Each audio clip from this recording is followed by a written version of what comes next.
And there we go. Hi everyone. Welcome to the CG Cookie stream. Today is going to be a special one. We have our guest artist, Gawki. Say hi. Hello. She has been a friend that I met last year at a Wizard World convention, and ever since then, we've been in talks. We doodle together, and I've been wanting to bring her onto one of these streams for a while now, and it seemed like a perfect time because she's going to do some painting on her renditions of the Battered Bunnies. And if you don't know what that is, it's a contest that's going on right now. It's on community.cgcookie.com, and essentially it is a gang of rabbit mask wearing punks that are they can be of any age and of any gender. The only thing is you have to have a few requirements on them, but it's pretty open-ended for you guys to think of what concept your character would be. So you should definitely check that out if you're interested. We have about a week and a few days left. Actually, I think it's next Thursday the contest ends. I'm pretty sure. Yes, the 28th. So I would get it in sooner than later because we also have a community vote. The one that gets the most likes on the community on the actual site gets an award as well. So I would check them out. All right. So as we get this going, I'm going to go ahead. I'll just push out the marketing now.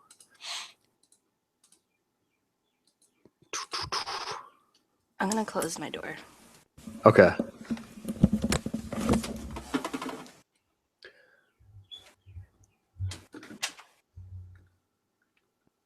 All right, so today is going to be a little different because I'm not going to be the one drawing. It'll be Gawki, so I am the moderator today. Joe is working on his perspective course, so he is upstairs right now working on that. And if you have any questions at all, it doesn't have to be specifically related to what she's working on. It could be about art school or working in Photoshop, or actually a lot of questions should be about her process because it's definitely different than what is more of a meticulous process. She's more experimental, which is pretty neat. So if you have any questions, feel free to ask at any time, and I will pass them over to her. Okay, wait. So before we start, and while people are joining in, I'm going to do the quick shout-outs from where you guys are watching from. You guys already beat me to the punch of asking you guys to even do so. So before we start, Key, I'm going to do these shout-outs. From Andrew McKinney, Pennsylvania greetings. I've been looking forward to the stream all week. Tigil says, oh boy, hello and welcome Gawki. That means hi and welcome Gawki in Dutch. Pennsylvania greetings. Oh God. But I guess that's kind of obvious, excited face. Hi from Belgium. Hello. Valerie says hi from Switzerland. Daliga says hi from Norway.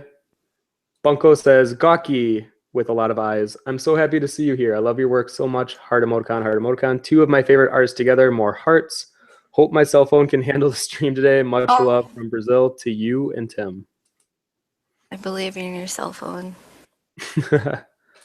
Stella says, hi guys, hope you're all okay.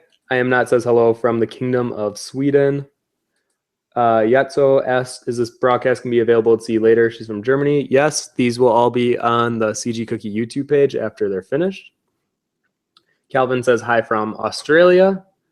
Anna says hi from Austria. Katie says hi from New Jersey. Rita says hi from Lisbon. Laura says hi from Germany. Alex says, hello, Gawki, here to support you. Oh, thank you. Fabian says hello from the Netherlands. Jay Mill says hi from Michigan. Isa says hello from Germany, so excited for today's session. Valerie says hi from Russia, dear Tim and Gawki. Dave says hello from the East Coast. Christine says hello from Sweden. Niall says hello from Canada.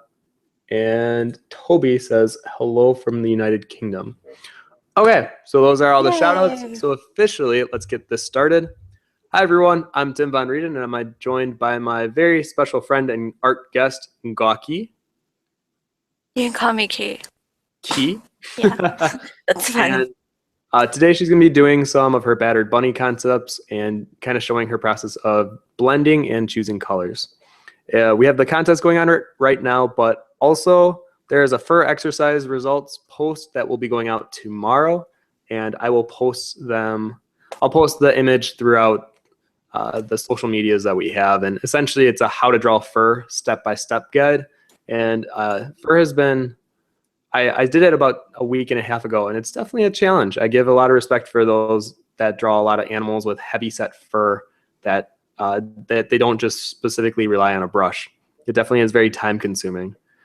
And lastly, before we get started with the art, we had a giant art get together this past weekend. Actually, it was kind of included with Key's birthday. But essentially, what I wanted to say is I want you guys to make an effort to hang with your art friends outside of just seeing each other in class or on the internet with like Google Hangouts, and try to go to something like a life drawing session together, or like make a get together specific for drawing. I think having the talent around you and having people that could give you feedback, or even while you're talking, you'll be surprised by things that you may bring up. During this weekend, we met this new friend, Chris. Actually, it was at C2E2 that I met him, and I just told him he could come on up for our next get together, and he was brave enough to do so. And while he was here, he introduced me to using a charcoal pencil, and it's something that I kind of fell in love with. So I'm going to go and buy myself a charcoal pencil now, and I wouldn't have had that experience if I didn't have him drawing next to me. And I think that's why it's important to try to get out and actually see the art friends that you have. Okay, so now I'm going to switch it over to Key. And if you want to take it away from here, Key, I'll just keep asking you questions, and we'll go from there. Okay. Sound good? I'm ready. Oh, yeah. Okay. Perfect. Okay, I'm going to keep it on your screen. Okay. These are my battered bunnies. I have a male and a female. They are related, brother and sister. I'm not sure if I want them to be twins, but they might be.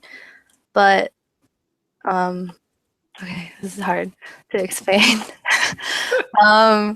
So what happened? Like he has these like huge limbs, and then she has a giant butt. But like for him, his story is well, he got a little carried away. He wanted to be a battered bunny so much, like he jumped in way too fast. So like there was a little accident, and he lost his arm and his legs. But thankfully, his sister's a little tinker and hooked him up a new arm and new legs. And now he runs around with 3 bats that kind of represent his old limbs. Hey, little arrows. Yeah. He's kind of like a strong, bulky one. And then she's a little psychic bunny. She has a little bat that she kind of treats as a pet because she enchanted it.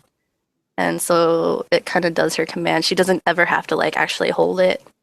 It just kind of floats around, and she just beats up people with it. Yay. Okay.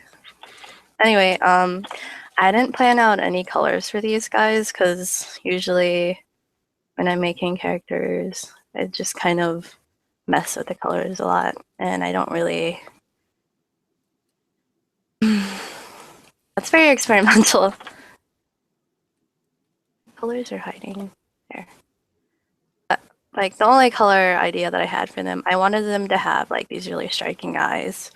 So they would both have the same color eyes, so they would get that, you would get that impression that they're related.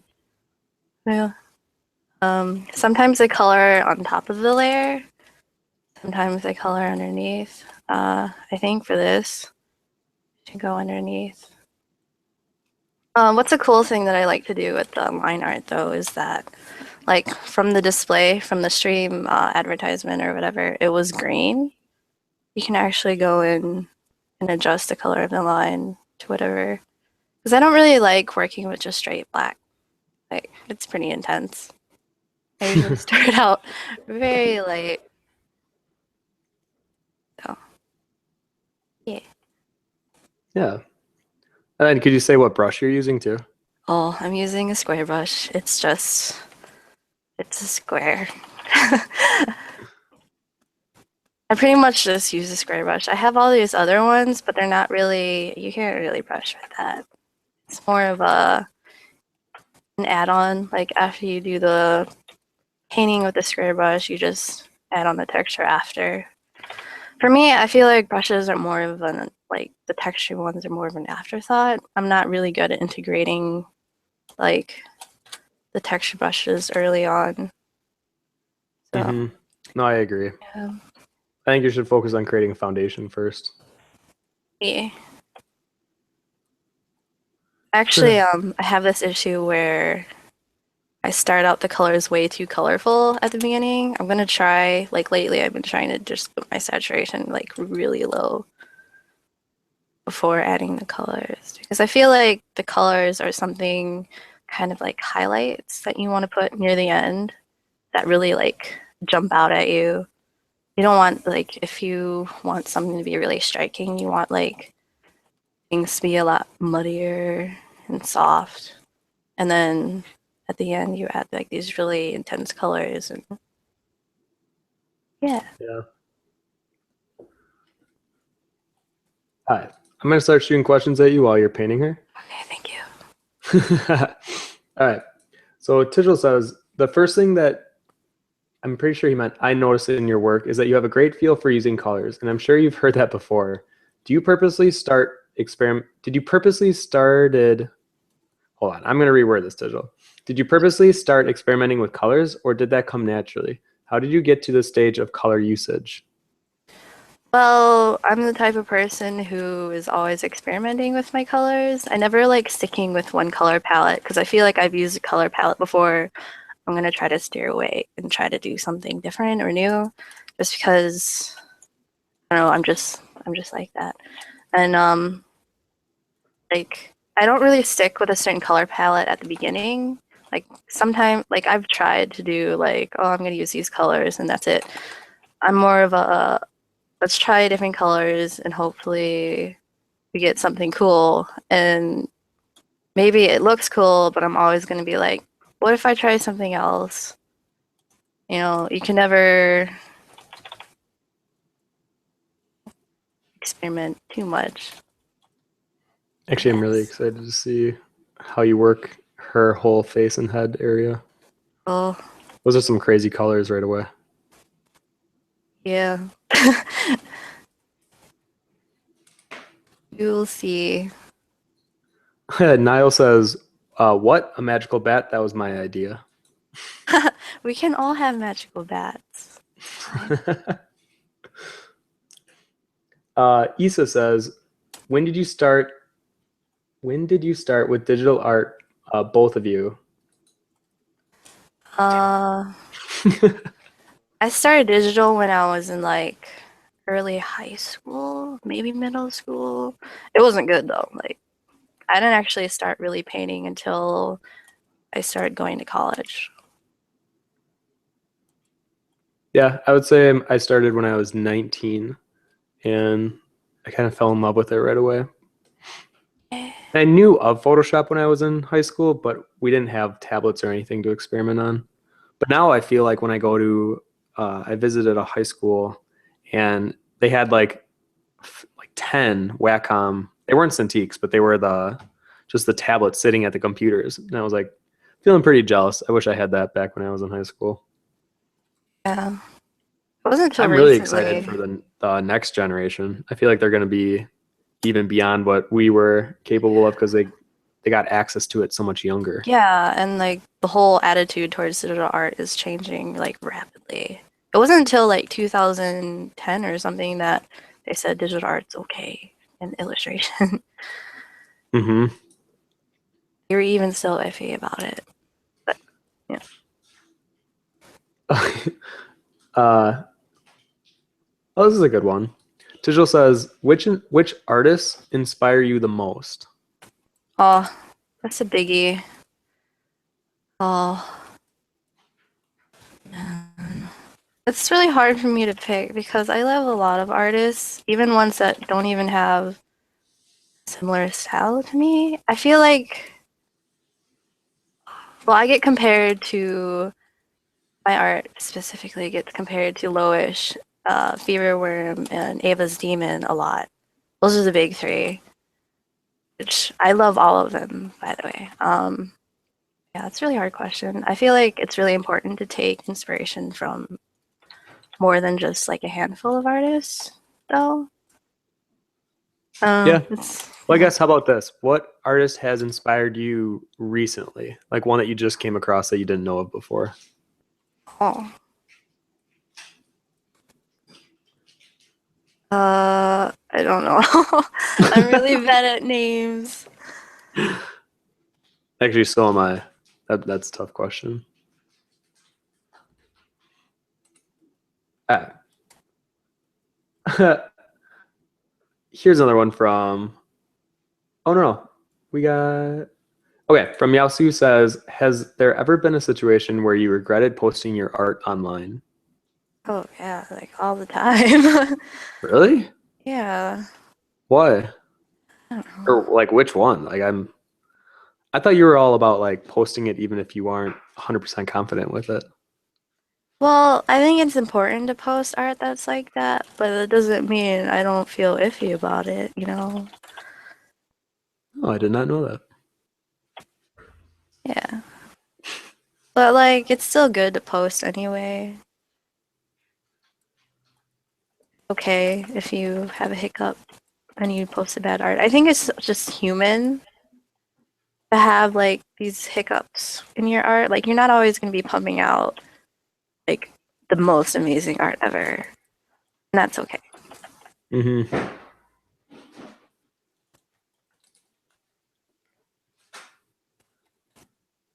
Here's one from Uncle Snail. I've always heard it's good to stay zoomed out when painting to get an idea of the whole shape. But zoomed out, I feel clumsy and can't get the lines I want. Yet zooming in loses the whole picture. How should I overcome this? I think it's good to like zoom in and out very often because like you don't want to just stay close all the time. You don't want to stay far away all the time. But I think it's important to be far away at the beginning when you're getting your gestural sketch in just to get the shape. But then like slowly like zoom in more as you start getting more detail. Like there's also no like wrong way or right way to do it, but that's like my opinion. Yeah. Stella's asking, where is Joe? He is currently upstairs in his room. He's finishing up his Perspective Part 2 course. So he is dedicated to that at the moment.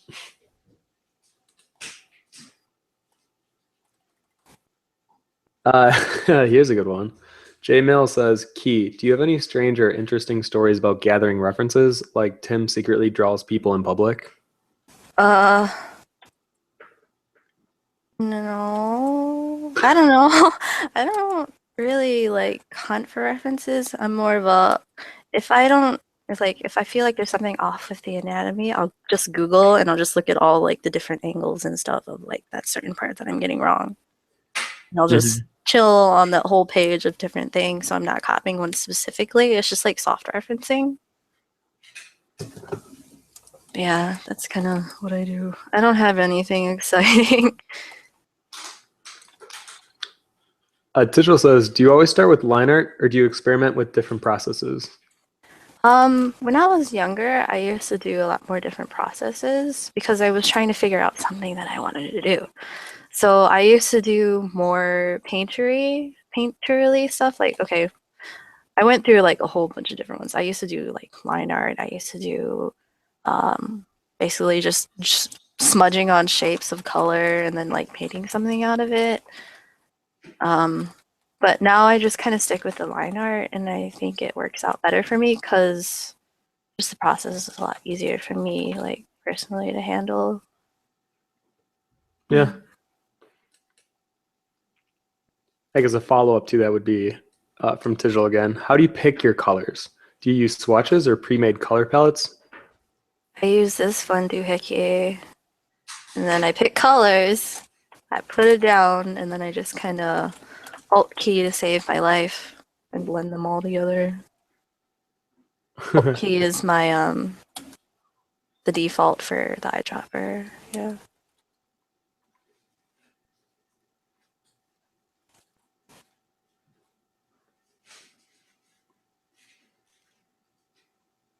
Now I'm curious to see when you start like painting over the line art. Or I don't think I've Yeah, I ever seen your was process from like this point forward.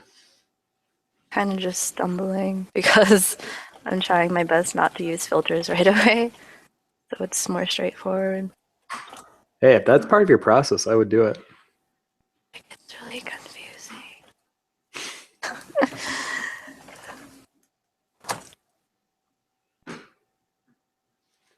Definitely explain a little bit of what you're doing and why. Okay, well, my fun little adventure thing is I open up image adjustments. Well, layer, new adjustment layer, gradient map. Oh boy, this is gonna be fun. Okay. I put down the opacity of it, and then I click on it again, and then hit. Make sure it's on noise.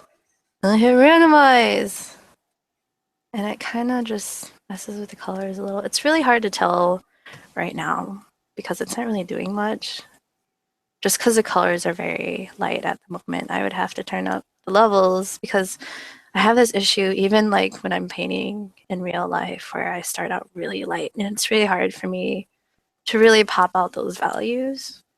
So levels is kind of like my best friend to like get them really out there. Sometimes I don't like them too contrasty though, just a little bit.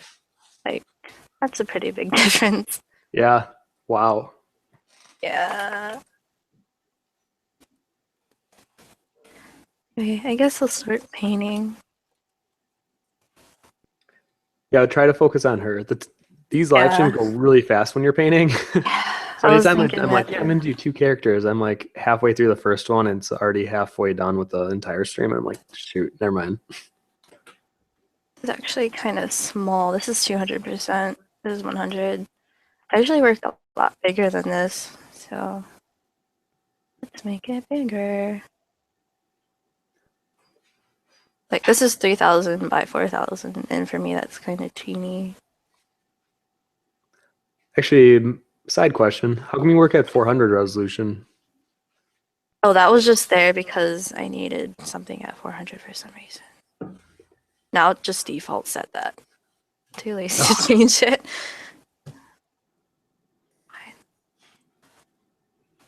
Like it's easier to make something bigger, I guess, if you want to print it out. If it's at 400 versus 300. Yeah.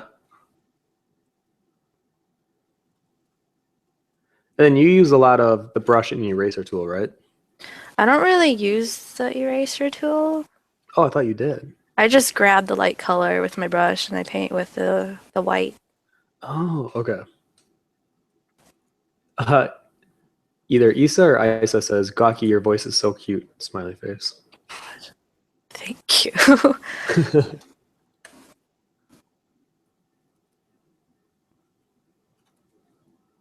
I'm drawing like super anime right now.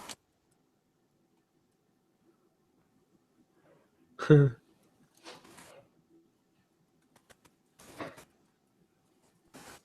think it's because I'm like drawing with really blunt lines.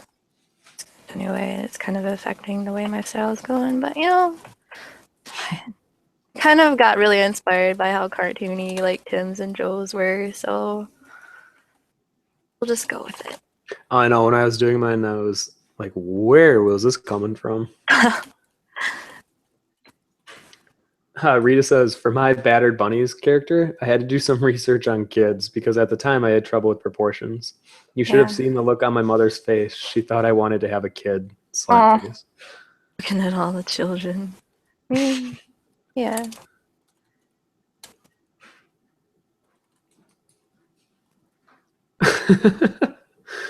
Christian says, I love how Tim's laugh sounds more sincere with Gawki! Exclamation point. What? Or excited face. I don't know what that means, but I'm glad. Plus. Kathy says, do you paint under your line art or directly on it? Right now I'm painting over it, but when I was laying the colors down, I was painting under it just because I didn't want to like distort the line art yet. And now I'm just kind of painting over everything. See, lines are disappearing. Goodbye, lines. This is something that I feel like I'm constantly talking to artists about is the importance of feeling confident enough to paint over your line art. Do you agree with that? I mean, for my process, yes. Or at I think least it experimenting with really, trying to do it. yeah, I think it kind of breaks you away from your lines. Like sometimes I think the lines are really good. Like you can still keep the lines in there, but like maybe change the color, like trace over it with a different color, something like that. Like the lines are there, they're just not as prominent anymore.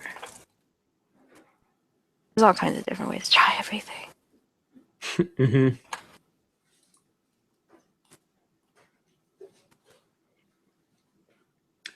Dave is asking about what is Battered Bunnies. Google isn't coming up with much. Essentially, it is our contest that we are running right now. We do one every season. So this is our spring one, and it ends in next Thursday. So if you are curious to enter, or if you just want to see the current entries, just go to community.cgcookie.com, and it should be one of the first two pinned topics near the top, and you'll see Battered Bunnies. It'll be in all bold. It'll be hard to miss.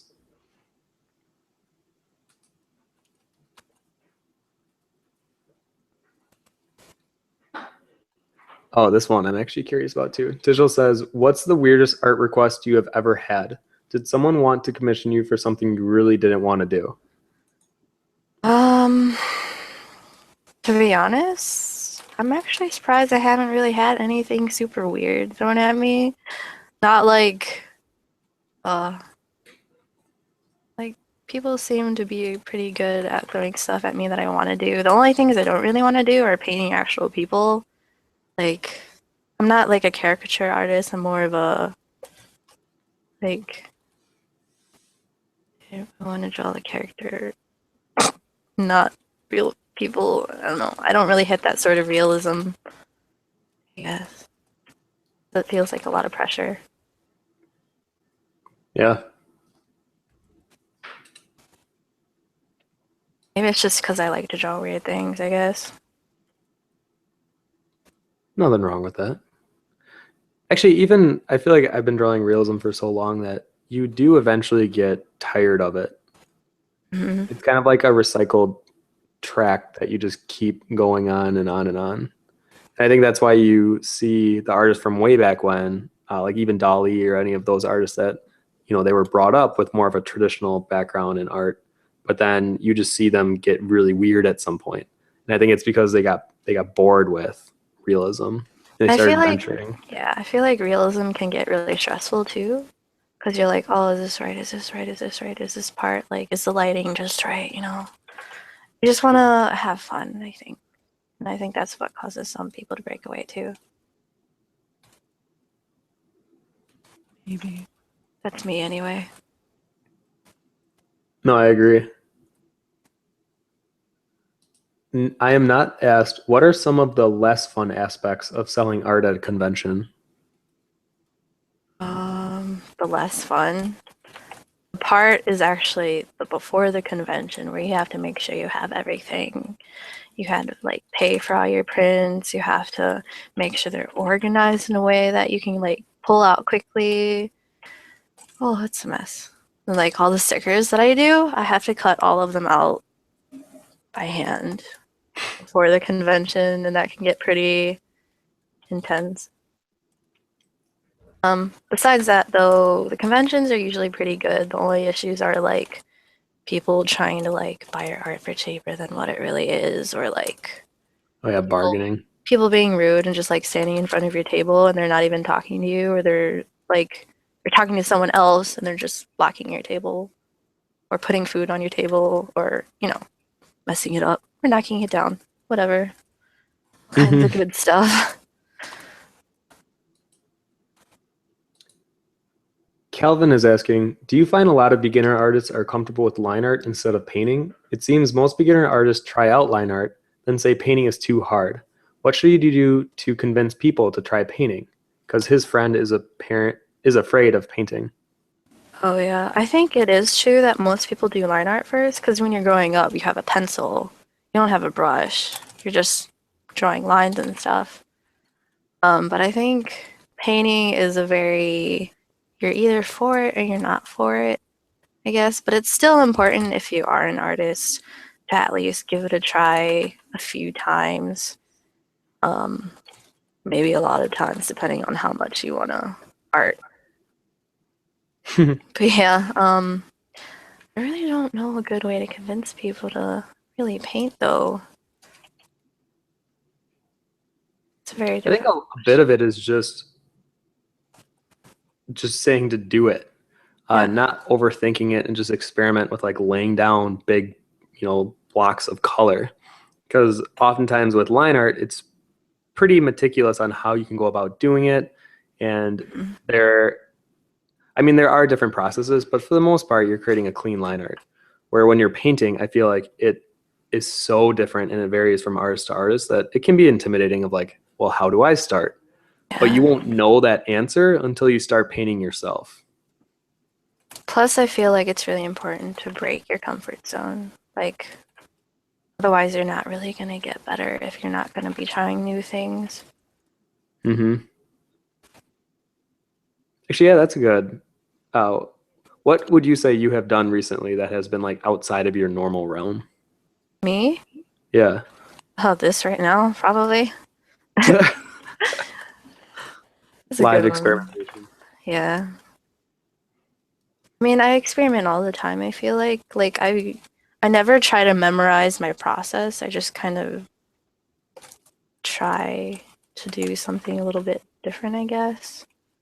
I don't know, like some people do the same steps every time, and sometimes I feel like I need to break away from my like a process if it gets too repetitive, just because I personally start getting bored if I keep doing the same thing, and then it's not really as fun, I guess. I like that quote. Try to never memorize your process. That's tough, Yeah. especially artists that have more of an OCD. I know I kind of fall under that where they want it to be methodical. But I completely understand what you're saying where it does get taxing after you do it again and again and again. It does kind of lose the fun aspect of creating it. I do feel like I get faster, but there needs to be a balance between experimenting and then following what you know works. Yeah, you don't want to end up getting yourself stuck in like a hole where you feel like you can't break away from something. Mm-hmm. Okay, let's see here. Valerie says, thank you for showing your whole screen. It is nice to see how you use layers. I wish Tim could show us the entire screen when he paints. Oh, damn. I know. You know what? I probably could now that I have another monitor. Yeah. I could just go full screen with it. So maybe I will. I'll do a test run before next week. But I think next week I'm doing a traditional one anyways. So that one I don't have layers. But you might see my left hand try to do Command Z. Just show your left hand. Just like in the corner, there's just a camera on my left hand pretending to push keys. Yeah. Tigil says, if someone comes up to you and asks for advice, what is some advice you would like to give to people? Oh, that's a very, very big question. If you could narrow it down to like something specific, then I'll try to answer. Otherwise, I'm just gonna be like talking about something, and you probably don't even want that answer. Talking about what? Talking about something, Oh, I think you said thumping. It's like, what something. the heck is thumping? I don't know. All right, here we go. From I Am Not says, since you probably get questions from people about your art all the time, do you ever figure out what you think about something as you answer it? Or do you think about your views on art all the time? Tongue face. It's definitely like there's a lot of times where people ask me a question where I've never thought about it. So then I think about it while I'm answering it, and sometimes it's the other way. I'll think about it sometimes, obviously, but like it all depends. But yeah, I do learn a lot from people just asking me specific questions. Sometimes there's questions that I've already answered before, so I don't have to, but yeah, it depends. Actually, I have a question about your shape language. So So when do you know when to use more angular shapes versus rounded shapes. Is that intentional or is that just kind of you on autopilot? I'm autopiloting. I kind of figured. I've never really thought much about shapes, to be honest. Like, I kind of want to think about it more. Like, I was thinking about them more, like, here, because I feel like their silhouettes would be very different, because he has these really long legs and, like, big arm, and she just has a big hat and a big bat. Mm-hmm. Like, a lot smaller, and he's bigger, so... It wasn't really, I guess, until recently that I started thinking more about shape language. Yeah, because I feel like you're subconsciously using it to your advantage with the contrast of like the soft forms of the face with the hair being so angular. Yeah. I don't know. I just think Punky Kid's gotta have that spiky hair, right?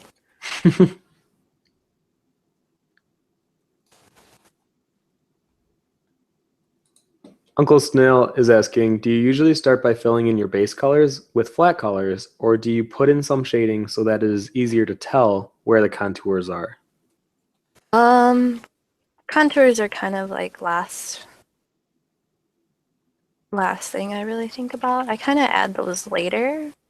But sometimes I do just have a bunch of different colors. Like for the hair, I just kind of went crazy. I didn't really put much thought into how the colors were going to be exactly. Be random. But I think what's cool is I feel like that's part of your process where it is relying on it being more random. Because then when you do those color passes, you get like some really crazy results because of the randomness that you laid down. Maybe. Sounds good enough for me. Niall says, yeah, LOL, I did that the other day when traditional sketching. Oops, better just undo that. Oh, wait. Oh no. Yeah.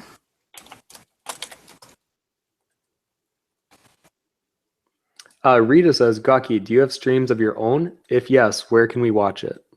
I have a Picardo account.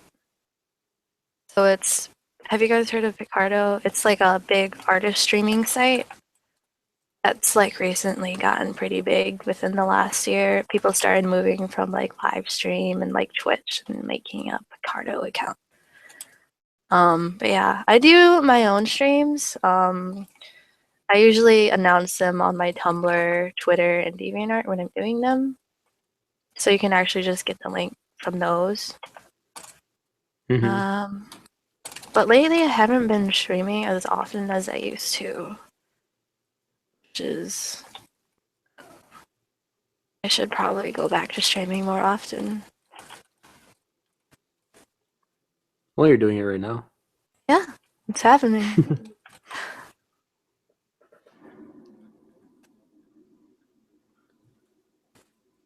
Okay, I am not says, are you the type to spend a ton of time on your art, or do you make a lot of short pieces instead? Oh, both. If I'm making a big piece, I will take a very, very, very, very, very long time on it. Like right now, this is really different for me because usually I don't do a whole lot of short pieces. I guess I'm kind of slow lately with my art because I do a lot of doodles and like sketchbooks and stuff, but I haven't lately been making really big pieces. Yes. All Yeah. right.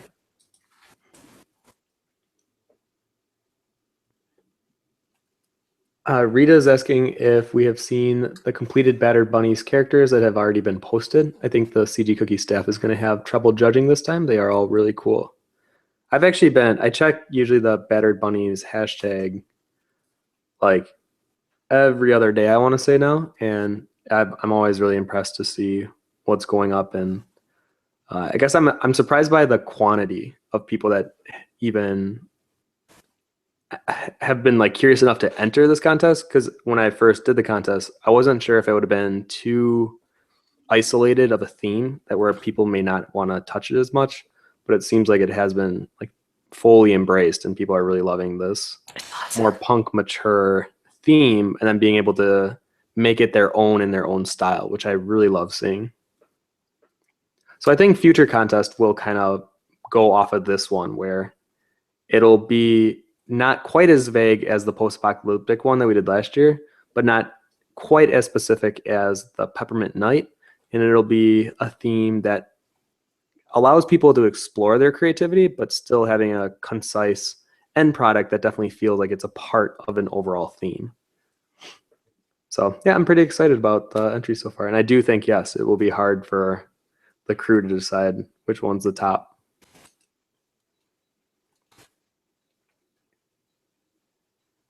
Alex says you should definitely go back to streaming more often, Gawki. Excited face. Okay. Okay.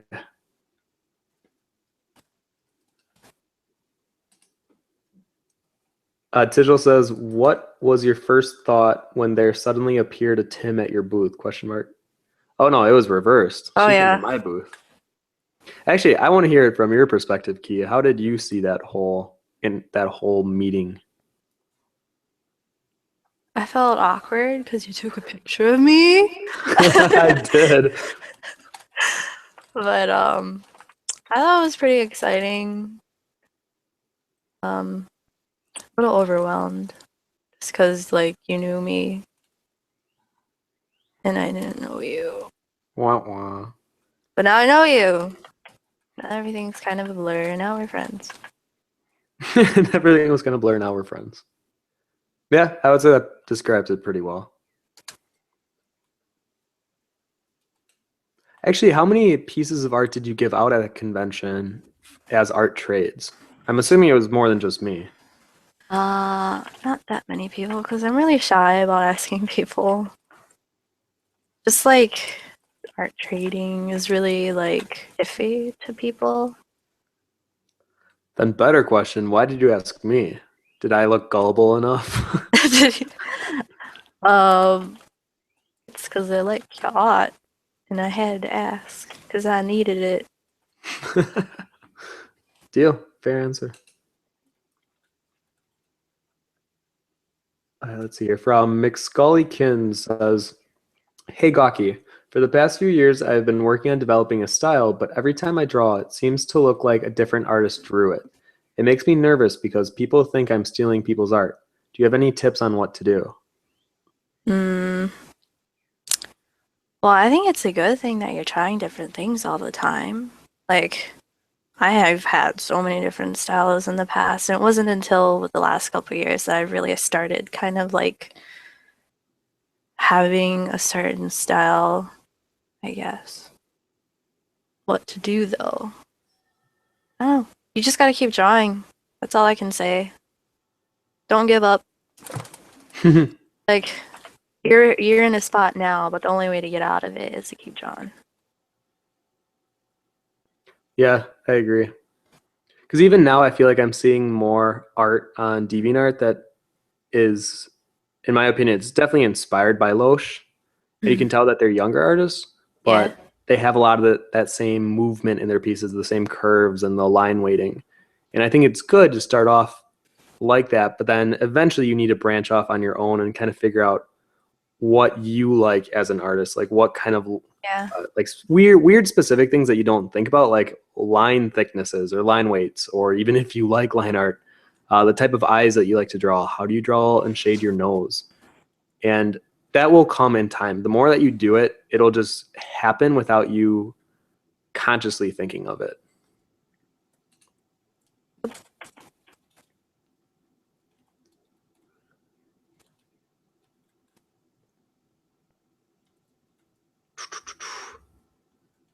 Okay, let's see here. Oh, here's a good one. From 2Yushin7. I feel like the big part about mastering something is in letting go of the fear relative to it, and you don't seem to be afraid of colors. So can you tell us maybe how you feel about colors and what is so appealing about working and experimenting with them? Boy, oh boy, oh boy. How do you feel about colors? How do I feel about colors? Colors are your friend and they're also kind of your enemy because they're like taming a dog or something, like teaching it tricks. You know, like there's an unlimited amount of tricks you can do with them. But at the same time, it's like you eventually start getting it the more you use them. Like for me, I had to let go of the colors black and white. Like I never use, well, I'm coloring on white, but I'm not painting with it. But you know, like you don't want to shade with black and you don't want to shade with white. That could be one of the things that might be throwing you off. Maybe you're afraid to like do a certain color combination. I don't know. It's just like you just gotta use it a lot. And then eventually, like slowly you start making like these happy mistakes and you're like, oh, that's really good. I wonder how I did that. And then you kind of try to repeat it and then you like learn something from it. Like, the whole thing of learning as an artist is happy mistakes, I think. And that's what experimenting is really good because you'll accidentally do something that's good. And you'll be like, oh, good. And then you do it again. And now you learn something. Mm-hmm.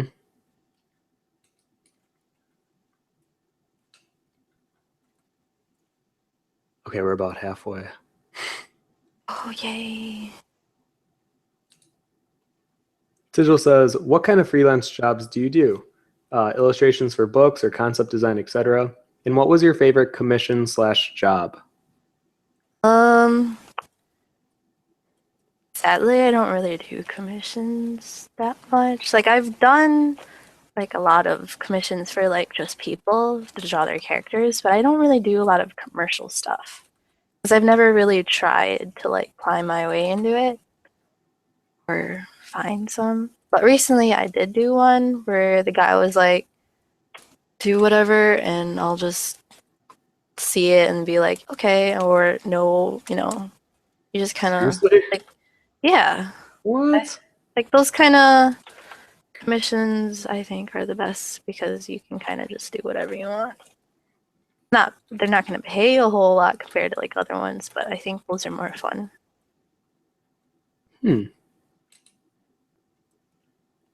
Christine says, what is your favorite thing to draw? Faces, girls and faces of girls. Yeah. Follow up, what is your least favorite thing to draw? Geometrical things like robots. Mm-hmm. I was Unless going they're to say a city very, landscape. yeah, that very just squares and stuff. I'm kind of okay if they're like organic looking though. Oh, yeah. But imagine if you had to do like the Chicago skyline. No thanks. No thanks. So Austin says, so back to the subject of line art. I have no problem with line art, but when it comes to painting, I feel like I get impatient with it within 20 minutes. Do you guys ever get this problem? And if so, what do you do about it? You just keep painting. Or, I mean, if it's not a serious project, you could just do a new painting. But I mean, I think the whole thing about painting is just like there's always that sort of point where the painting is going to look really bad. But if you keep working on it and working on it, hopefully, like, you figure out a way to make it look not bad. Mm-hmm.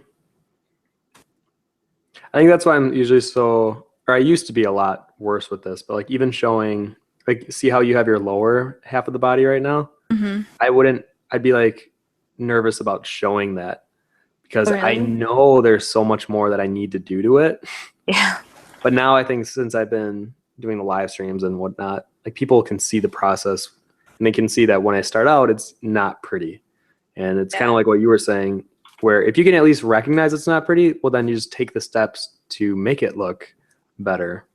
Yeah. It can be really overwhelming. Like, sometimes I'll do this part and then I'm just like, oh, that's a lot. You know, you just gotta work through it. Mm-hmm. Take your time and be patient. And if you're really getting frustrated 20 minutes into it, just take a break. Go walk around or do something for a little bit. Come back to your painting with a fresh outlook Oh on yeah, it. that's really important too. Mm-hmm. Like maybe there's something about it that you just don't get why it's off. So if you've been staring at it for a long time, it's gonna be really hard for you to find it.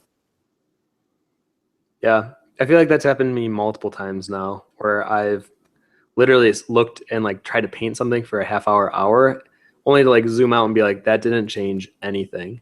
So then Yeah. I'll physically go away from my computer for a little while, come back, and usually I'll be able to see something else that I can work on. And the times where if I come back and I still don't know, then I will stop working on it for that day and I'll just wait till tomorrow or something, because I'm just going to go back in and I'll just waste my time rendering something out that, and it's not fixing the problem. I feel like I'm just kind of masking the problem. Mm-hmm.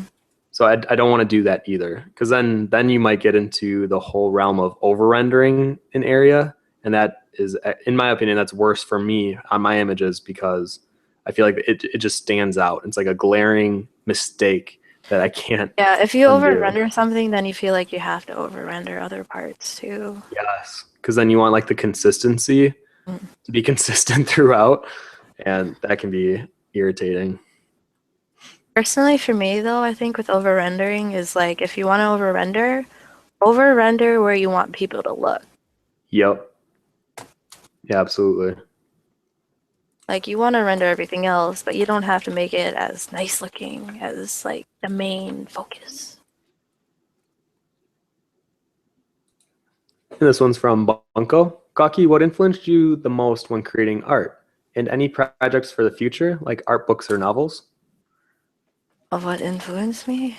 Yeah, so Oh, first, what influenced you the most on creating art? uh, like in general, what Yeah. influences me to even art? Um, it's the only thing I'm really good at, first of all. So it's the only thing I feel like I should be doing. Like I focus so much time and energy into it that this is my life now, right? You know? Um, Oh, I think that's a really good thing, because I feel like you found what you're passionate about in life yeah, and you're developing that. yeah. Started at a really early age too, so I was like, I trapped myself since I was like 5. You know, it's all right. This is fine. What was the other part? Second one was any projects for the future, like an art book or novel? I don't want to do an art book, but lately I've just been kind of just like enjoying doing illustrations just for the heck of doing them. Um, I'm thinking in the future I might start doing like a focus thing because it'll still be fun. Um, but what exactly it's going to contain yet, I'm still trying to figure out. Mm-hmm. Tishal's asking, actually, I'm curious about this too. Have you ever had a big art block? If yes, how did you surpass it? And if no, I still want to know how you would surpass it, tongue face. I had a huge art block. Like, I went on like I don't know how you say it, hiatus for like a year and a half where I just didn't want to art anymore. But like, I feel like the only way to get back into it is just to do it. Because if you're not doing it, then you're not really doing anything. I don't know. If I you're not feel doing it, then you're like not really doing anything. okay, well, basically, if you want to be an artist, like for realsies, the whole thing about art blocks is like there's motivation and then there's you just like doing it past that motivation or inspiration. Being an artist, you just got to do it whether you're motivated or inspired or not. You just got to force yourself to do it. Yeah. You don't want to wait for that gleaming light to happen because what if it just never happens? But, you know? I feel like sometimes when you're not in that motivated or inspired stage, you can just start laying down forms or shape on your paper or even on a digital canvas, and you'll start to see something Yeah. because you've been training your visual eye all this time to work with these shapes and forms and pull things out and in, and eventually you'll start seeing bigger forms and the subject matter will eventually appear. So I think it's good not to always have a set expectation of what you want this piece to be. And Mm-hmm. I'm learning that more and more over the past few months, where sometimes there was one piece I did last month where I just started, drawing forms and shapes. I didn't really have any intention for the piece. I just kind of trusted the idea that I would eventually see a form and pull that out, whether it's a creature or a person, whatever it might be, it would eventually come out of the drawing.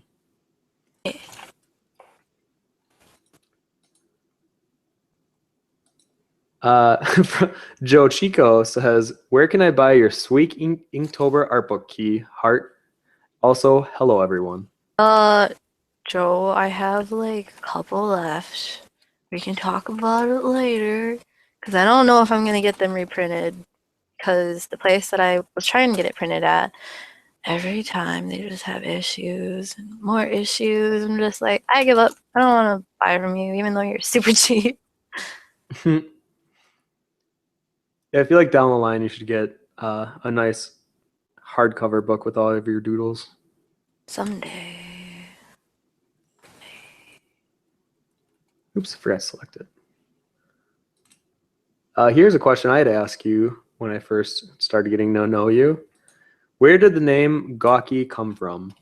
Oh, let's see. Okay, first of all, I was trying to figure out a name. I had to make sure it wasn't taken from all the sites that I'm on.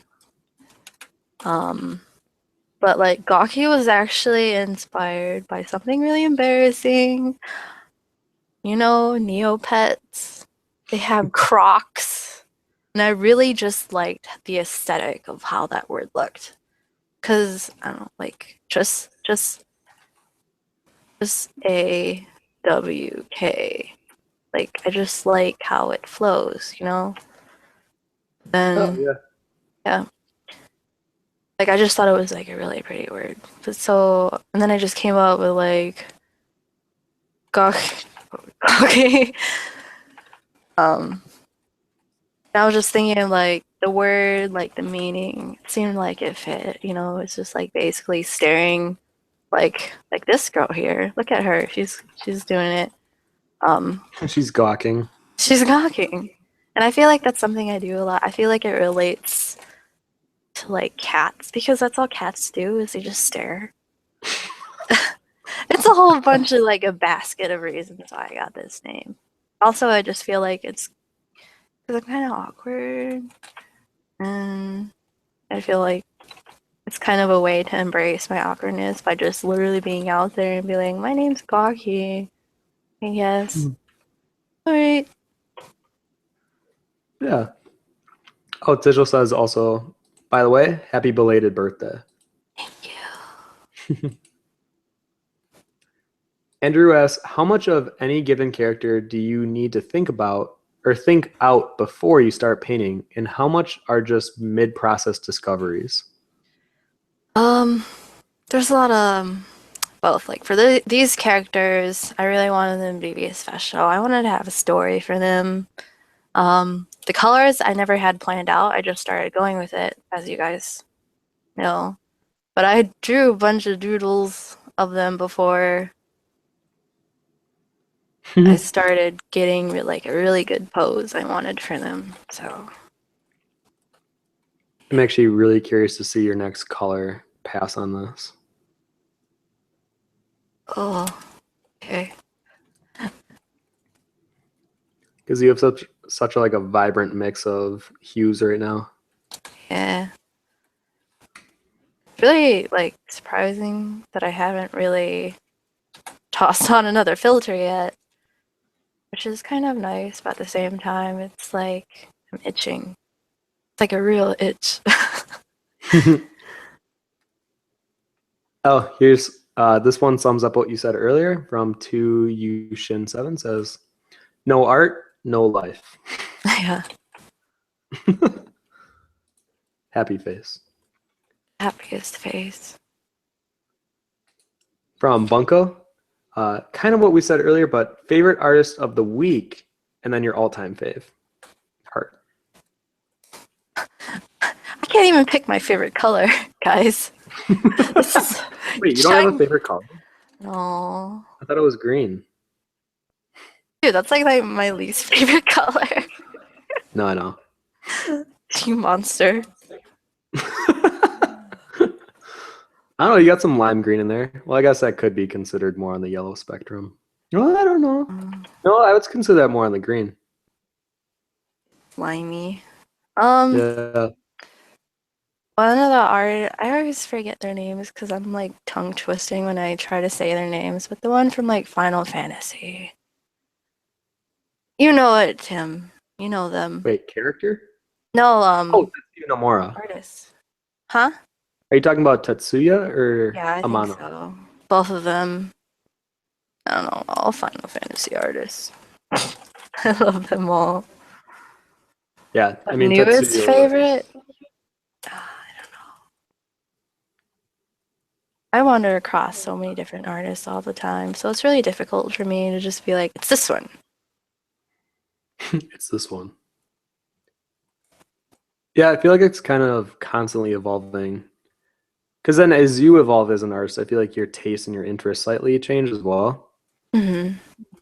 Like growing up. So yeah, I definitely think like 3 years ago, my favorite artists that I would have listed then have definitely changed up until now. Mm-hmm.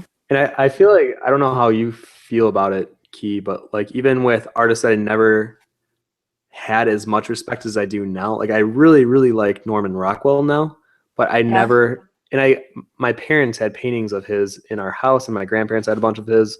And I guess I never really appreciated him until recently. And I don't know if it was just something that well, it could just be nostalgic factor.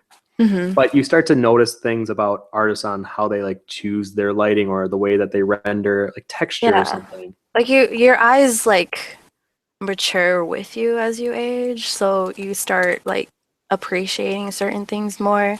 Like one of my favorite artists is Egon Schiele, and I didn't like him like at first, like the very beginning when I first saw his art. I was like, oh, what is this? What is this?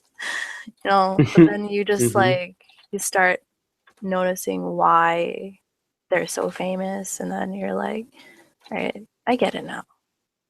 We used to have paintings of I don't know his name. I just know his little nickname, the Painter of Light. That guy. I feel like I haven't heard of him. Um, I'll Google him really quick. yeah.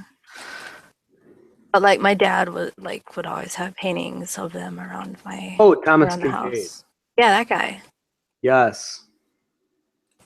Yeah. That's funny. Did was there one in your family room?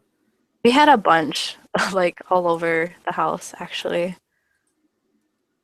Yeah, my mom had Uh, one of these definitely. yep. And I feel like as a kid, I noticed that there was something cool about the way he handled lights, but Hmm. I never understood it until I was older. And then I was able to Yeah. appreciate, oh, okay, it's the way that he handles like isolated saturations and things like that. Hmm. Yeah. Oh, I like this one from Happy Giraffe Oh. asks, what are some things that influenced your art style? I hope this wasn't already asked, but I am curious. Time to go back to the shadows now. Oh. What influenced it? I don't know. I think it's just like the process of it. It really stuck to me because when I was younger, I used to always change processes just because I just like it was like trying on different shoes. Like this one fits, but I don't really like it that much. But like I'm always constantly like trying to change it just a little bit. Like it may not be noticeable, but for me, like I notice it a lot. But um, Yeah, that's a good yeah, metaphor. it's I mean, always like, just trying to like squeeze yourself into something until that thing or change what you're trying to squeeze yourself into so it fits you perfectly, I guess. hmm.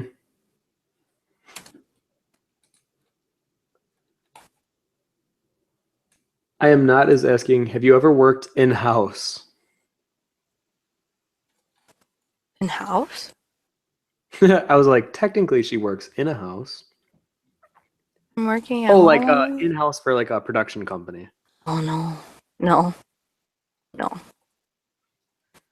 And the Nope. follow up is, would you ever want to? To be honest, when I was growing up, I was like, I'm gonna be a concept artist in a video game company. But now I'm just like, I don't know if that's what I really want. I feel the exact same.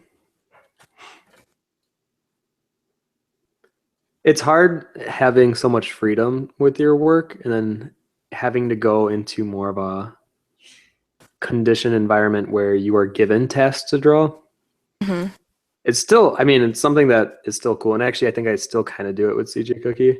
Yeah. But I have to admit, there is this freedom that you have on doing your own personal work that you don't get with in production work. Yeah. But that's not to like disencourage anyone from doing or wanting to Yeah. be a concept It's artist. still like it's like being in a community if you do that.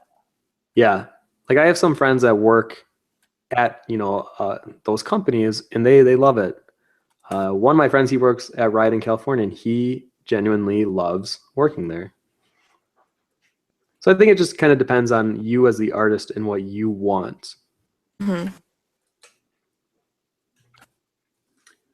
Rolando is asking, have you ever tried Clip Studio X? It is way cheaper, and the vector brushes are amazing.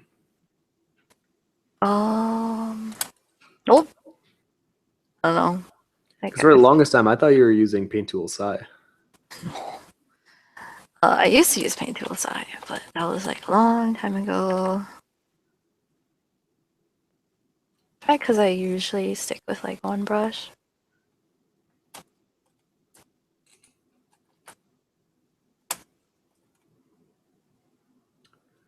Let me see here. This one is from Guna. It says, hi, Tim and Gawki. If I sculpt an artist drawing into a sculpture, an exact replica of a drawing, is it going to be a concept by such and such artist's work or a fan art of such and such artist's work? I think it would be a fan art. Yeah, it's definitely a fan art. Because I think if you look at it at like a large scale, if you sculpted Batman, that's someone else's property. Like that would be fan art. Or Yeah. even if you went into a smaller scale, like let's say you modeled the character that Key's working on right now. That's technically considered fan art because you're working off of an already established character. I think it's really cool actually when someone did a 3D model of one of my characters. I was like floored, and I thought that was like the coolest thing ever. So I personally would never be offended by something like that, but you got to be careful because some artists don't take lightly to that. And Yeah. It really depends on the person. I would just always ask Mhm. first, just to be safe. And I would say 9 times out of 10, they would be all for it. And floored. I mean, like, if anyone asks me to do fan art of like something that I own, then I'm just like I appreciate it a lot. Some people don't appreciate it, which I don't get, but you know, everyone's different. Yeah. From Bunko. Key, how do you approach another artist? Uh, uh I don't. You go up to them and you talk to them. I'm not really much of a person that approaches people though, unless it's like at a convention. I guess it really depends. Like, is it on the internet or is it in real life or no? Yeah, I guess if it's in real life, I would just go for it. I feel like the worst thing that they could do is, try to ignore you or, give the passive body language that they don't want to talk to you anymore. And if so, like, is it really that bad? Or maybe, I don't know. I just feel like I've become so comfortable meeting new artists just because I've seen the benefits of meeting new artists. And it's been way more beneficial than not talking to a new artist. So Yeah. I'll just go up to them, and usually if they're behind a booth, just talk about their art or like bring up a similar interest. If they did a fan art of something that you also like, maybe try to talk about that. Or if you really like the way that they do colors, maybe ask them a question about how they work with colors. Yeah. And just kind of feel it out. If you can tell that they are just kind of exhausted, because sometimes being behind a convention booth, it does take a lot of effort just even sitting there and just talking with people all day. Mhm. But if they're kind of feeling it and you get into a good conversation, then who knows? Maybe that'll lead to something more. Yeah. I feel like a lot of the times we usually ask new artists if they want to come like get dinner with us after the convention, because usually there's a big group of us, and if they come out, just make them feel comfortable and don't let them just be pushed into the corner. Definitely, let Yeah. them be able to talk to people.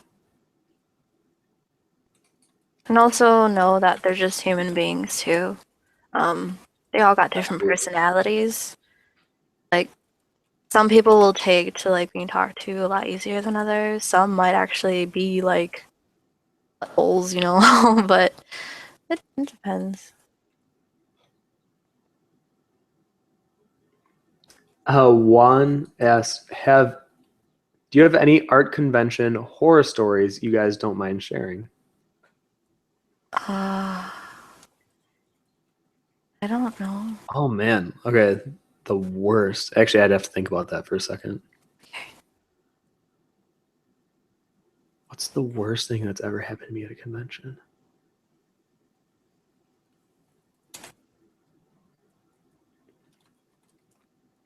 Oh, okay. I think I got one. While I was in Australia, we were over there for Supernova. We were going to do this convention because mainly the real reason was I wanted to travel around the world, and I've never been outside of the States, so I picked Australia. And this convention, I didn't realize that there's a lot of things that are different with Australian conventions than there are with American. And the biggest one was while setting up, you are like required to wear a safety vest. And it's like an orange safety vest. And I don't own one. And they don't sell them there either. So you have to come prepared with orange vests. So I remember going up to random people like on the street outside of this convention asking for an orange vest. And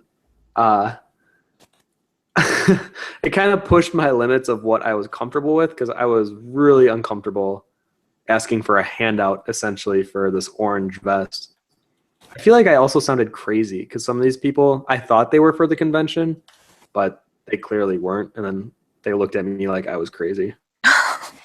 Oh no. But eventually I did get one, and then I needed two because it was me and my friend that was showing. So the second one was shady. It was really shady. I bought it from this older woman, and I had to follow her to her car and she like had one in her trunk for whatever reason, and I had to pay her like under the table for it, because apparently at the convention you can't there's something about she couldn't buy it at the convention, so we had to walk to her car and then I had to give her the money.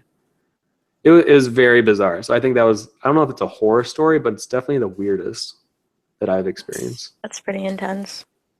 I don't think I've done enough conventions to really have a horror story yet. Oh wait, have you ever seen, or no, you weren't there, but at Anime Midwest last year, someone had a giant stand of prints, like a wall of prints. Yeah. And while we were setting up, they were already gone. Their entire stand fell forward. And this is like a 12-foot, or I would say it was even taller. It might have been like 15. And it just like one of the poles, it was just too heavy. So that pole fell, and then it dragged the other pole because all the prints were connected down on it. And I just was like thinking that is like the worst possible outcome for that person at that booth. Yeah. Because then all those prints were bent, and they had to like resituate those prints, like re-put them up with a new flat one. Oh man, I felt so bad for that person. I actually have like a really big fear that that would happen to me. I even have nightmares of conventions. Yeah. Something like that happening, just it falling over. Not falling over, or like realizing you have a table and like you spent the whole weekend not using the table.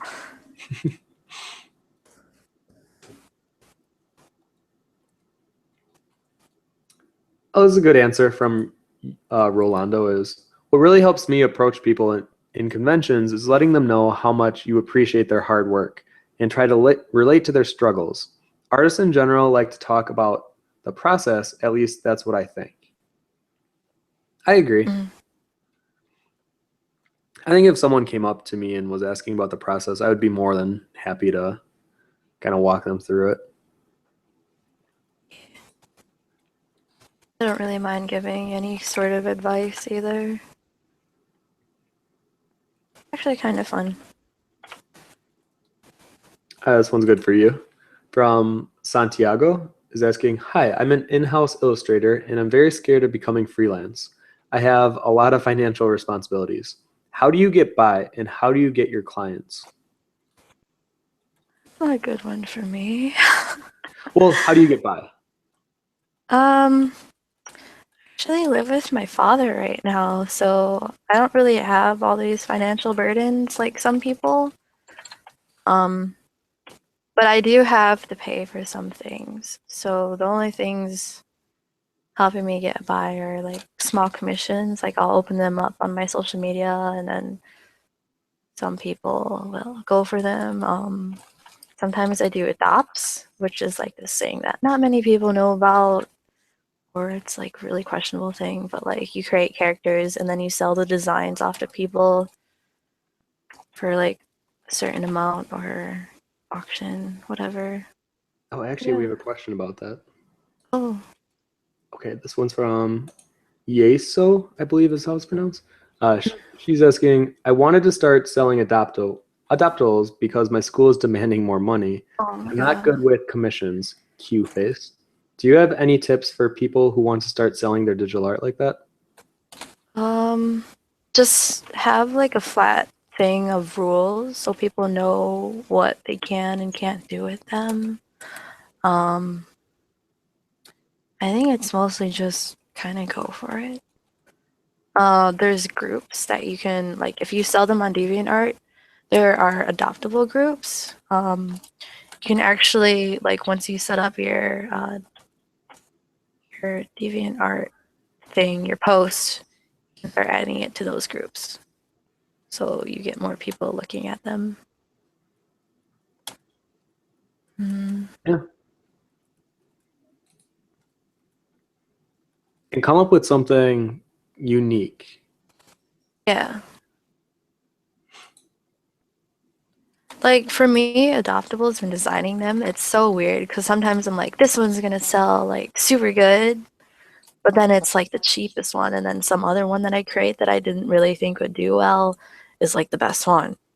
So I think it's more about just doing what you want to do and not trying to think too hard about what you think would and would not sell. Yes. Hmm. Experiment with the designs, I think.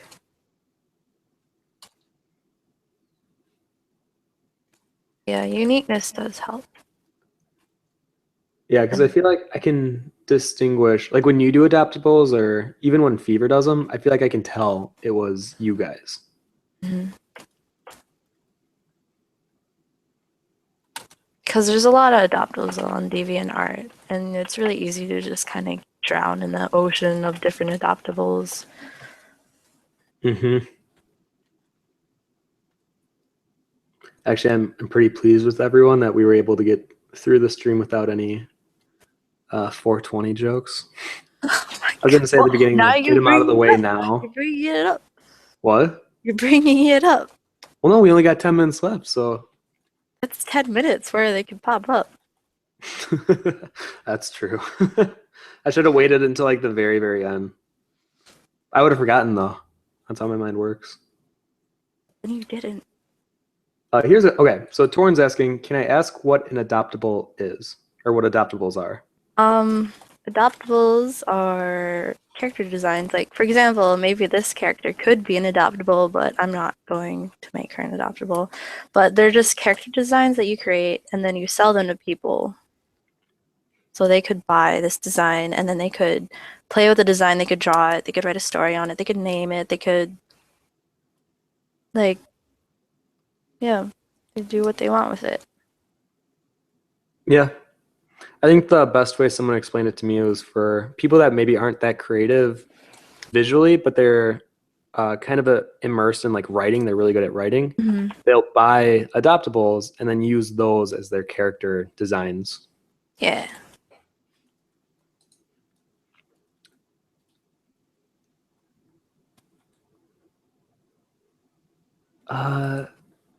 Rita is just asking if I have an art book. I do. It's my first sketchbook. That was my 2013 to 2014. It's on my Etsy. That's actually the only art book I have right now. But I've been really excited because in January, I'm going to be launching my next sketchbook, which is my 2015 through 2016. And it's already looking to be over double the size of the first one. So I'm really looking forward to that one.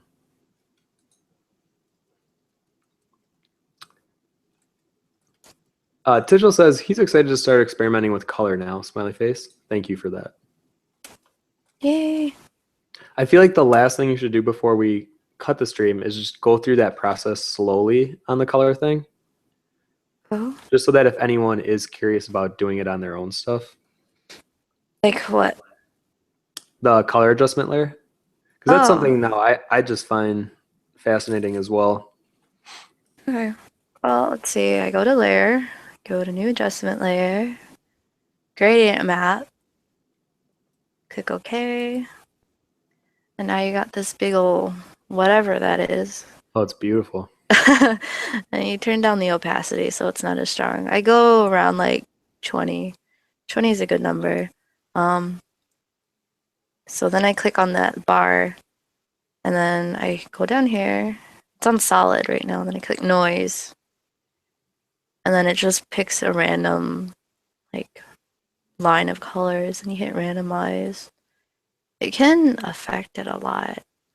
Ooh. Yeah. Like now we're just kind of relying on like a throw of the dice now. I think it's really fun though, because then you'll discover like a color palette that you wouldn't normally use. Like that one looks really cool. I like that one. Mm. It adds a lot of like grays, I think. Because I have this issue where my colors are really colorful. And then we just kind of poo on it. Yeah. Could you do a click before and after? Like hide that layer? Yeah. There's the normal. Really bright. And then this one's just kind of softens it a lot. Definitely more muted. Mm-hmm. I think it's because that background alone, there's less contrast now. Yeah. Sometimes when it gets really like this, especially the background is just too much, you know. Mm-hmm. I'll actually I'll make a new layer. So this is a blank layer. And then I'll make sure it's being affected by all layers, the fill, because I have the fill tool, and now it's paint bucket. Now it's just, oh, it's not as pale, I guess. Yeah. Yeah. So I think if you guys are curious about experimenting with color, this is a good way to kind of force you to use colors that you normally wouldn't. Mm-hmm. So yeah, I would definitely try it if you guys are curious. It actually works really well on grayscale. Like if you were just to do like black and white values, if you use this thing on top of that, it'd actually start bringing color to it, and then you could like paint with that. Mm-hmm.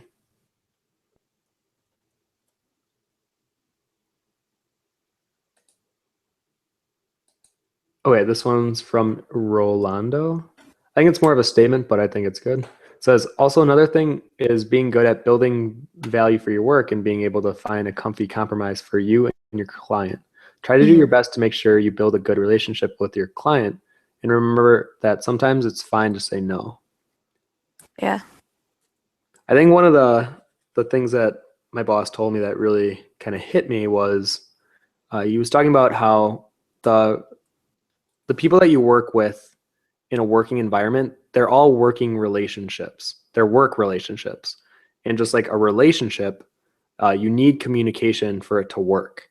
And I think that really stuck with me because I used to not, and actually I don't know if I should say that I've gotten better, but I think I'm more aware of it where emailing is really important in asking questions when you need to, making sure that there isn't any gray area between you and your client, and you're asking the questions that need to be asked, and making, because then like any question about pay, there won't be this argument at the end. because if you give them process shots along the way and you make sure that they're getting what they want and they agreed to the amount that they would pay beforehand, then it will like minimize any disruption between you and them. So always keep communication open and don't let any area get lost in the blur of miscommunication, because then that's when real problems start. Yeah, when you're doing commissions for other people, you want to make sure you have everything down before you discuss the payment, like what the whole thing, what's going to be happening. Yeah. Mm-hmm. Yeah, absolutely. This one's from Oscar. He says, "Hi, Gawki," in all caps. "I'm having troubles with my patience while painting. How do you avoid this when you started to paint?" You just keep painting. Even if you're impatient. But yeah, like what Tim said earlier, just like take a break, don't look at it. Maybe start a new painting, come back to it. You can multitask like different paintings. Like it kind of helps keep your eyes fresh if you're working on more than one painting at a time. So, yeah. Mm-hmm.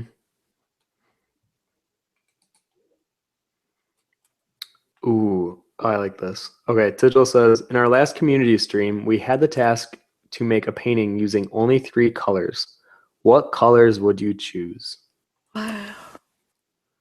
I can't pick my favorite color. I can't pick my favorite color palette. I don't know, like my favorite colors though are like I wouldn't pick these specific colors. They're kind of like I really like this color palette a lot.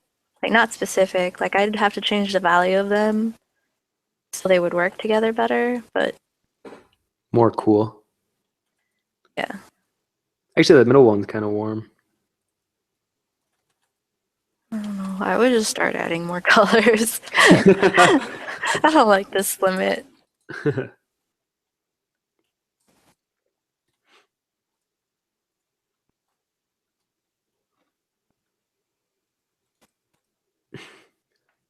Tigil's asking, where can we go if we want a Gawki commission? I have a commissions page, but it's spelled weird. Sorry. I have a link for it. I have like sketch headshots, but I don't really have any other commissions open. Just sketches. I feel like that you could, I'm pretty sure that's on your Tumblr right now. Yeah, it's on my Tumblr right now. That's right. This is from a careless unicorn. I say, "I'm so glad Gawki is a special guest today. I've been obsessed with her eye designs and colors in the characters." Aw. I'm very flattered that a unicorn as careless as that would say such a thing. Oh.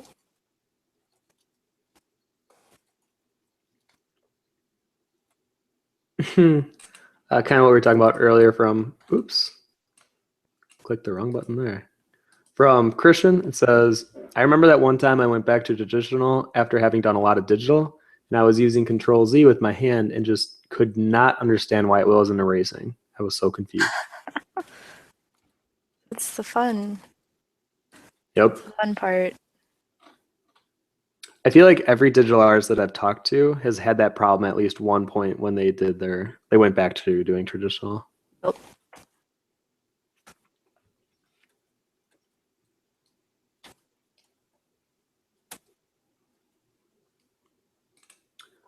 Rita says, "That color palette that Gawki chose is actually pretty close to what I used on that community stream, but I bet Gawki could rock it much better than me." Excited face. Just keep practicing and you can be better than me and then I can look up to you and it'll just be happy times.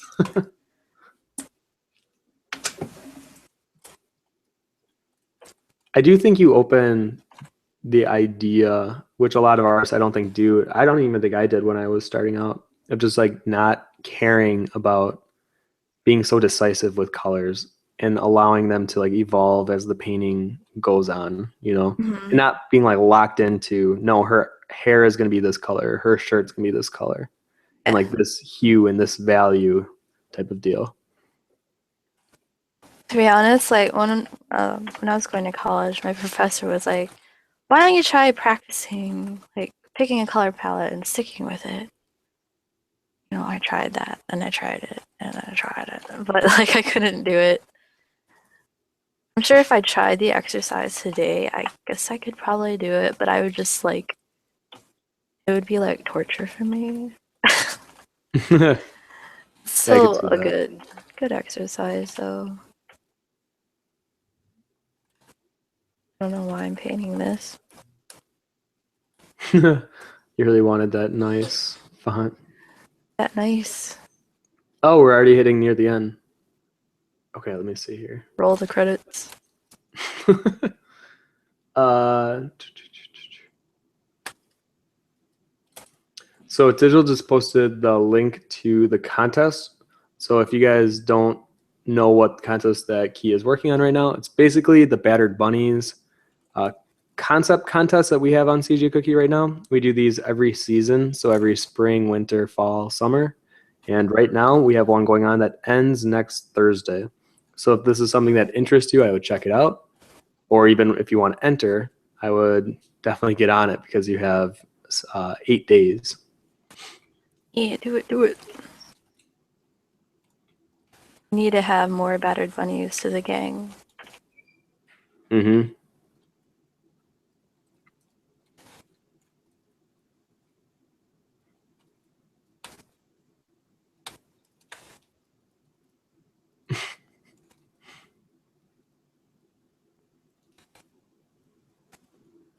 Field Gore says, I must admit that I tried to control Z in real life more than normal, I guess.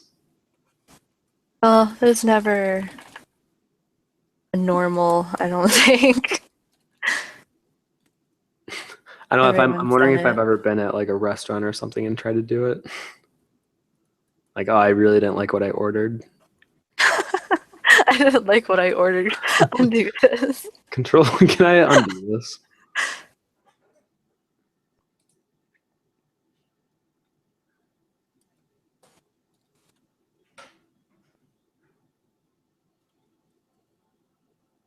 Okay, we actually got through the bulk of the questions. Is there any last thing you want to mention, Key, about your process? Like, where would you go from here? Like, imagine if the stream was much longer. Where would you continue to take this? I just keep working on it. I think more like painting is more about painting and painting until you're satisfied with it, I guess. Like you can keep picking on different parts. You don't have to stick with one area. Like it's actually better to stay away from sticking to one area. It's better to work on the Yep. whole thing and bouncing around until you're just like, all right, this is done. Oh, I forget what that's called. It's like levels of rendering or something, where you don't want to fully polish like just the face, and then everywhere else is still sketchy. Yeah, because I feel like when you do that, then you get kind of overwhelmed of what's left to do. Mm-hmm. Don't work on your favorite parts first, but I'm just going to be a hypocrite because I worked on the face first. But I do the same thing. it's a good exercise to not do that, especially if you feel like if you do work on your favorite part, you're not going to be able to get through the rest of it. Oh. Actually, now I'm thinking about it. Do you ever feel like you build the rest of your forms and character off of your favorite part? Because I'm thinking about when I do my characters, I always do the head and the facial features first, and then I kind of build off of that down, which is probably a bad way of doing it. I should work more consistently. I think it's like when you make a character, you want to have that personality and think about what are the things that they would like. It's not really about what it looks like at first, I guess, like on that one specific area. Like, I don't know, I don't really think too much about how the rest of it will look with the face. I think it's like something that's already been established at the sketch I guess. Yeah, I guess that's true. I don't know. All right, let's get through these final two, and it just says, "I'm late from Miss Chibi Artist. I was sitting outside in the sunshine. Cat face. Do you ever try to zoom in on a paper?" I just look at it closer, probably. Yeah, I Yes, mean, like, technically. Or you go. yeah, I mean, you kind of do that anyway. You look closer, you back off. You look closer, you back off. Yeah. I was gonna say I even bought a magnifying glass lamp. Oh yeah, you stick your face in it. Zoom in closer. And I guess we'll end it off with this comment from Rolando. It says, "I like to thank you guys, or thank you for your time, guys. I appreciate these streams. They are the comfiest." Aw, Well, I'm glad to hear that. Thank you. soft, pillowy bliss. Yeah, that was a good stream. Didn't seem like it went fast. Oh yeah. I feel like every week, Went the I time. always feel really good about how I start. I'm like, yeah, I can do all these rendering details. And then Joe will be like, oh, and we got 5 minutes left. I'm like, darn it. But Yeah. I was all right, thinking. there you go. I was thinking of making this like a toilet seat. Actually, that kind of works. The ears are big enough. Yeah. I was thinking maybe it's too clunky on her head, but who cares? It's a cartoon. No, that kind of works. All right. Thanks, Let me switch over everyone. here really quick. What? Oh, thank you, everyone. Yeah. Thank you, everyone, for coming to this live stream. And I'm sure we'll have Key on a future stream as well sometime. It's actually kind of nice being the moderator from time to time. Even last week, it was kind of nice when Joe did it too. Just because I actually get to read all the questions where sometimes I think they get lost in the stream abyss. But yeah, thank you guys for coming. We have that fur exercise post coming out tomorrow. There is the contest going on right now that we have been repeatedly bringing up throughout the live stream, and it ends next Thursday. So if you want to enter, get on board, or if you just want to see the submissions so far, you can check them there. Or actually, if you even go on like Instagram or on DeviantArt, if you just look up the hashtag battered bunnies, you can see a lot of the entries, because I've noticed there are a bunch on Instagram that are not on the site. Okay, so yeah, thank you guys for coming. Next week, I think I will be doing the final battered bunnies live stream. I'll do a traditional sketch of one of the bunnies, and I'll kind of show how I do that.